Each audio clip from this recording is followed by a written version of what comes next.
اب آجائیں ناظرین آزاد کشمیر کی صورتحال پہ. سردار امان نے ایک سٹیٹمنٹ دیا, وہ میں سب سے پہلے آپ کے سامنے سٹیٹمنٹ رکھنا چاہتا ہوں. سردار امان خان نے آئی جی آزاد کشمیر کے اس دعوے کو مسترد کر دیا کہ یہ جو مظاہرین ہیں یہ مسلح ہے. یعنی یہ دعویٰ کیا گیا تھا آئی جی کی جانب سے کہ چھتوں کے اوپر کھڑے ہوئے جو لوگ تھے سادہ کپڑوں میں, یہ مسلح لوگ جو ہیں یہ مظاہرین تھے.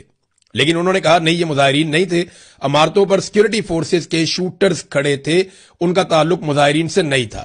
آپ بین الاقوامی میڈیا کو رابلہ کوٹ آنے دیں تاکہ دنیا کو سچ معلوم ہو سکے. یہ تو بڑی اچھی بات ہے. اگر آپ وہاں پہ ظلم نہیں کر رہے اور آپ کو لگتا ہے کہ جتھے ہتھیار بند ہو کے ریاست کے اوپر حملہ آور ہے, تو آپ بین الاقوامی میڈیا کو اجازت دیں, وہ وہاں پہ آئے, اور جوائنٹ عوامی ایکشن کمیٹی اگر انڈیا کے لیے کام کر رہی ہے یا وہ دہشت گرد ہیں یا وہ دہشت گردی کر رہے ہیں تو وہ پوری دنیا کے سامنے بے نقاب ہو جائیں گے. لیکن سیکورٹی فورسز ایسا ہونے نہیں دے رہی. یہ میں آپ کو ایک ویڈیو میں دیکھ رہا تھا, اس میں آپ یہ دیکھیں, یہ پولیس والے سی سی ٹی وی کیمراز توڑ رہے ہیں. یعنی جو گھر والے اپنے کیمرے لگاتے ہیں نا گلیوں میں, باہر کوئی چور آ جائے یا کئی لوگ سیکورٹی کے پوائنٹ آف ویو سے دیکھتے ہیں کہ باہر سے کون گزر رہا ہے کون نہیں گزر رہا, ہمارا دروازہ کھٹکھٹایا تو کس نے کھٹکھٹایا. تو لوگ جو ہے نا وہ اپنی سیکورٹی کے لیے, ذاتی سیکورٹی کے لیے, اپنے علاقے کی سیکورٹی کے لیے سی سی ٹی وی کیمراز لگوا لیتے ہیں. یہ سی سی ٹی وی کیمراز جو ہے نا یہ پولیس والے بہت پسند کرتے ہیں.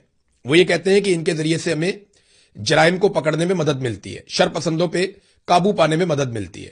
یہاں پولیس والے ڈنڈے لے کر خود سی سی ٹی وی کیمروں کو توڑ رہے ہیں.